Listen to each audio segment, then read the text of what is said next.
Following an exclusive licensing deal between Major League Baseball and Take-Two Interactive in 2005, which prohibited EA Sports from making an MLB game until 2012, Sony San Diego stepped into the picture, releasing MLB The Show 06. MLB 06 would feature career mode, not yet called Road to the Show, until 2007, where you take a player, create them, play through their career, you know, the usual stuff you can do now.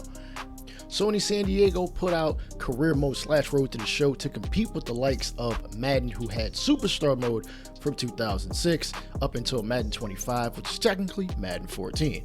Unlike today, the creation suite was pretty bare bones.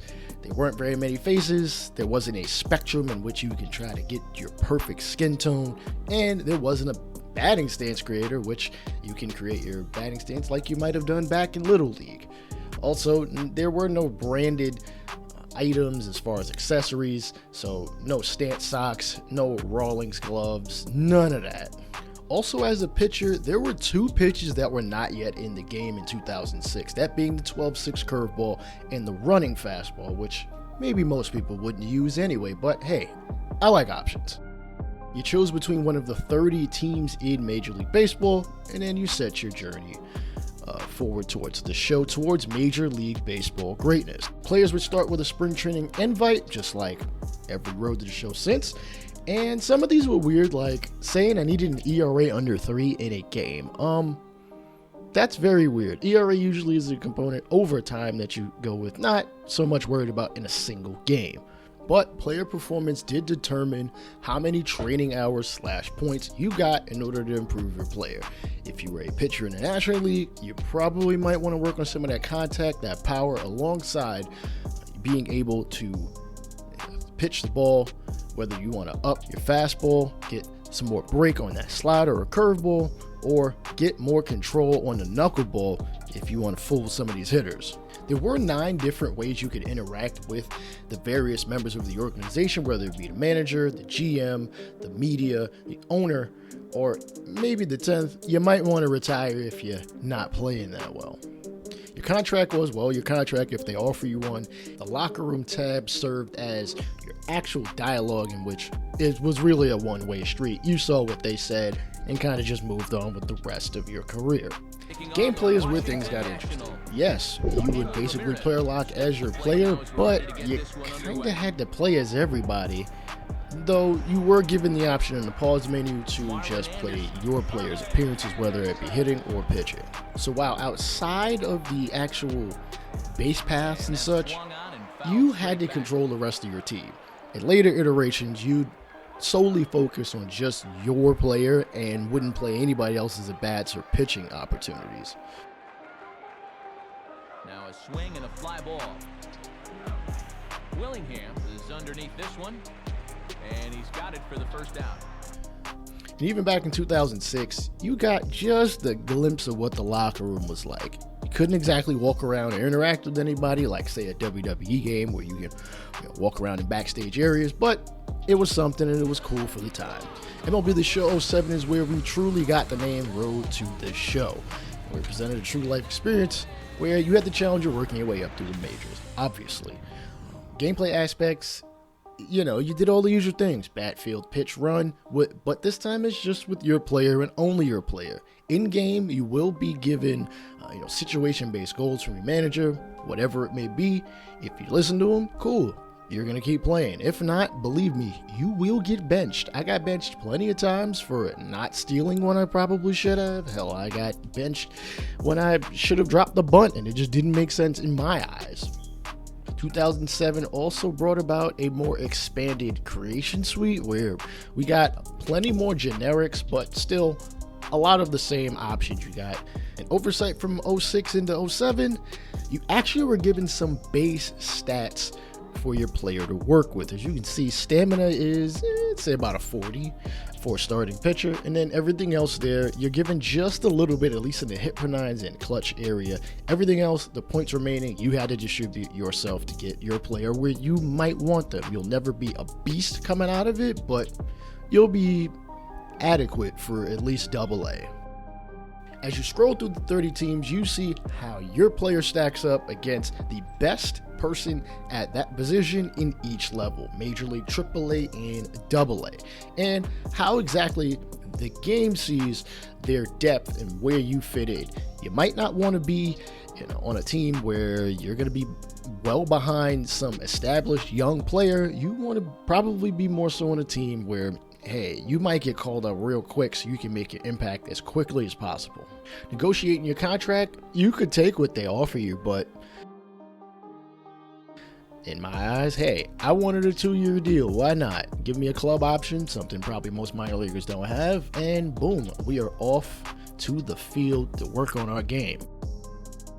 07 also brought us about the opportunity to check on how well our player is doing over usually a month's time. If after a month you haven't trained some attribute in your player's skill set, then it'll start decreasing. But if you've done it within the last month, you're good to go.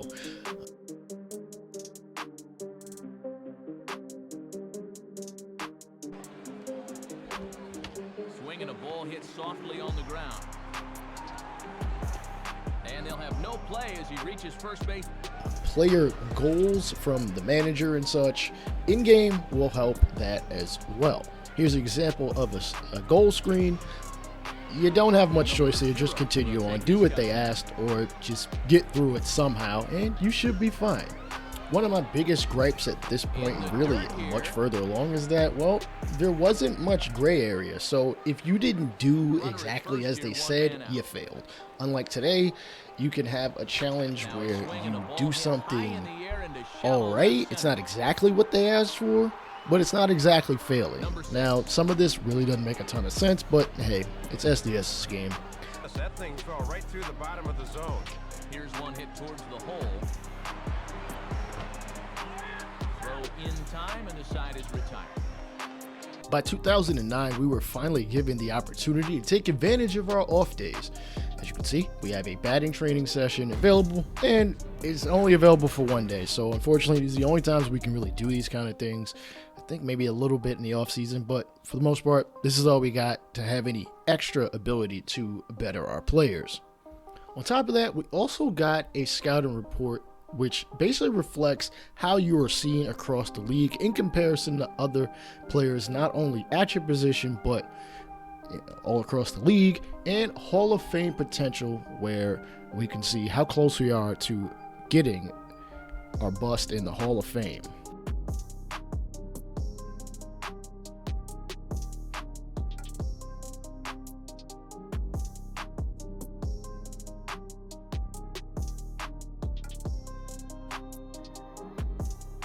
In case you're wondering why I'm skipping past some years, it's because there wasn't really a whole lot, if anything, really advanced upon in Road to the Show. So we jumped to 14, where you're finally able to see a draft board in the sense of you see where other guys are going and where you will be drafted. They've had their eye on that maybe fell out of the first round, and I gotta think they're excited. The transition to the PS4 and not MLB 14 but MLB 15 actually introduces equipment which you can place on your player, branded equipment at that. You can place on your player and you can enhance their attributes to the point where even if you've gotten everything up to 99, you can be well over that threshold and be in God mode. Also in the 14 through 17 era, you are able to create your player based off an MLB player's current attributes. It's a rough facsimile, or as we've pretty much always been doing in most of the Road to the Shows, you can just create them yourself based off what you think your player would want to be, at least to start out.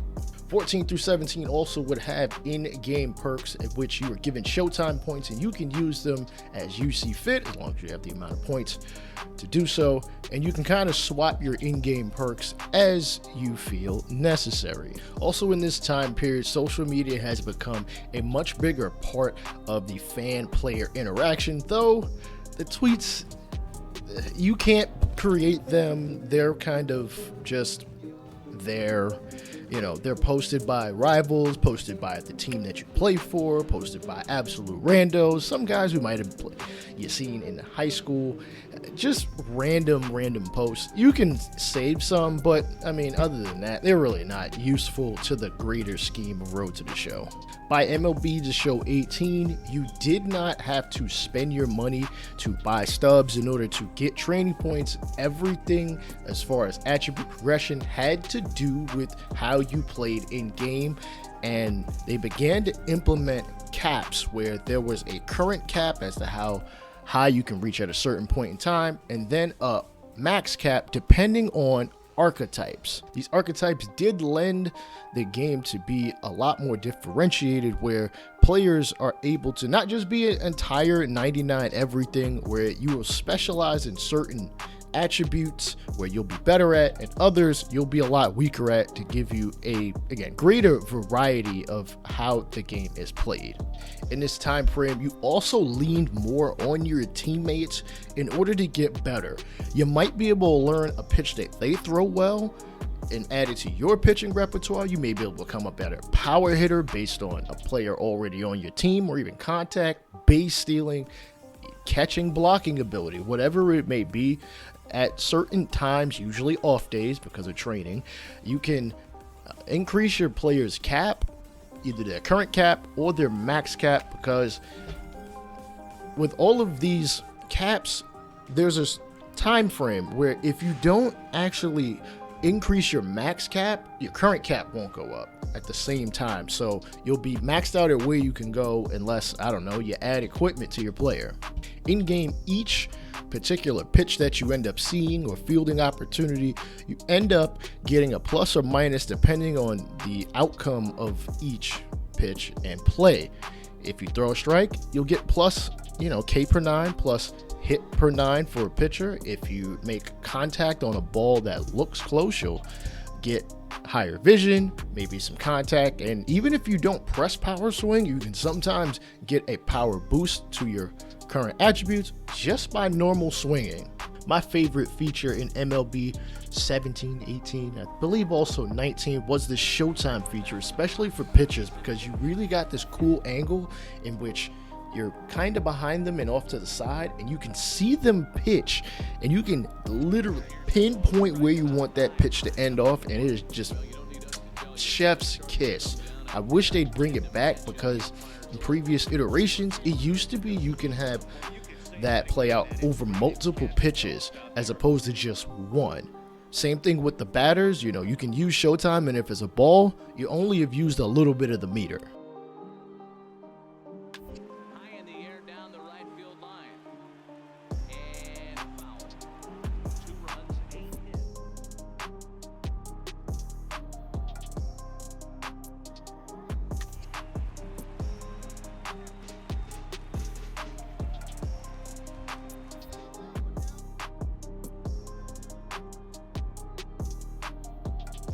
Hit hard to the right side. MLB 19 took player and teammate interaction to the next level with personalities and relationships. With every player in the league, I mean all of them, from minor leagues all the way up to the majors, you have a personality meter. And during the prompts in which you can either choose to train your player or increase your relationship or rivalry, positive and negative, with players either that are on your team or not on your team. Actions in the game in which, you complete, like getting a base hit, hitting a home run, will either increase your relationship with your teammates or add on to a rival on another team, which could boost, again, either your attributes or your teammates' attributes, or even your opponent's attributes. Your perks are set for 30 days. Tier 1 just kind of gets the ball rolling. Tier 2 gives you a little bit more, in which boosted effects usually are applied once a certain criteria is met, such as having a certain amount of bros on your team, having a certain amount of rivals on the other team, and once you get past level 2 to level 3, you can combine perks that are next to one another to even further add to your player's dangerous ability at the plate or on the field or on the mound. And now we've reached current day MLB The Show, Road to the Show. I will be honest, I have not played the last 2 years, and I have a very good reason why. I despise the idea of a loadout. I am perfectly fine with the idea of me playing games and what I do in-game actually affect my attributes. These are literally just, I don't know, Lego blocks to your player where they just give you the attributes and you are immediately better. Not me playing. I have tried a Road to the Show that is hardcore to the point I don't use any actual loadouts, and it is like impossible to get a player remotely better. That's not a bad thing, at least not for me. But the fact that you can essentially cheese the system, which, I mean, listen, I know people have been doing it in Road to the Show for years. You upload a Joe Random roster, you put yourself on a beast mode team, and you just knock balls out of the park, play on rookie, whatever floats your boat. I'm not going to tell you how to play Road to the Show. It's the online component that I dislike. You can literally transfer what you've done in Road to the Show over to Diamond Dynasty. You might not have actually earned any of it in the sense that you played in exclusively Diamond Dynasty with that, though I know we've had caps in the past. By 2 months into the game, hell, a month and a half into the game, you will definitely have a beast player that you can stick anywhere on the field. What I do like in Road to the Show right now are the dynamic cutscenes, videos that they show at different points in times in your career. You can be a beast mode player and they will talk like it. Don't worry, they're gonna doubt you. You can be a pretty bad player, but maybe somebody will try to build you up. It's not going to affect your attributes, but at least as to the immersion, it makes you feel like I am in a partially living, breathing kind of world. Also, another thing I like for the most part are the in-game challenges. Now, as I said earlier, Road to the Show doesn't really play well with the gray area. At least in the last 2 to 3 iterations of Road to the Show, you can have a positive outcome. It might not be the one that they've asked for. Say they asked for you to drive in a run with a runner on first and second, but say you just happen to get a single and you only advance everybody one base. It'll kind of cancel your challenge. You'll still get some attribute points to boost your player, but there are some other ones where it might not be as, I guess, intuitive or as dynamic. For instance, as a pitcher, you could not give up a home run or a double. Like, it could just be a fly ball to the outfield and they'll subtract some home run per 9. Now, how much home run per 9 matters is a whole nother can of worms that I am not touching at this point in time. Again, these cutscenes are freaking dope. Having guys like Ben Gelman, having people like Chris Russo, who I honestly don't like, but having him sit there and talk crap to you like baseball Skip Bayless, I like that. That needs to be probably look to other games in the industry.